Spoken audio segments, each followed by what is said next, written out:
అందరికి ముందు వీడియోలో మేము టెంపుల్స్ తో స్టార్ట్ చేసాము. టెంపుల్ అయిపోయాక ఇంకా బోటింగ్ వచ్చామన్నమాట. ఉదయపూర్ అంటేనే సిటీ ఆఫ్ లేక్స్ అంటారు. నిన్న నైట్ బోటింగ్ వెళ్ళాము, నైట్ వ్యూ చూసాము, ఇంకా మార్నింగ్ వ్యూ కూడా చూడాలని మార్నింగ్ బోటింగ్ వచ్చాము. ఇక్కడ డిఫరెంట్ టైప్స్ ఆఫ్ బోట్స్ ఉంటాయి. మేమైతే ప్రైవేట్ బోట్ తీసుకున్నాము. ఇందులో ఒక 8 మెంబర్స్ ఎక్కిస్తారనమాట. అసలు బోటింగ్ అయితే చాలా బాగుంది. ఇంకా క్లియర్ గా ఇన్ఫర్మేషన్ అంతా నేను లాంగ్ వీడియోలో ఇస్తాను చూడండి. ఉదయపూర్ అంతా ఈ ఫోర్ట్స్ అండ్ లేక్స్ తోనే నిండిపోయి ఉంటది. ఎక్కడ చూసినా లేక్సే. ఇది సిటీ ప్యాలెస్ అన్నమాట.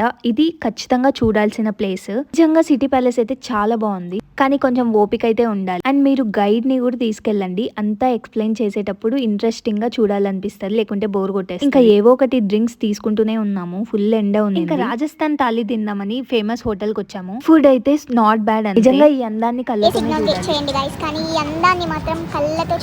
ప్లేసెస్ అన్ని కవర్ చేసి లాస్ట్ కి లేక్ దగ్గరకు వచ్చి కూర్చున్నాం అనమాట. దివాళీ కాబట్టి క్రాకర్స్ కాలుస్తున్నారు. మా ప్యాలెస్ లో కూడా దివాళీ సెలబ్రేషన్. కమింగ్ బ్లాగ్స్ చూడండి.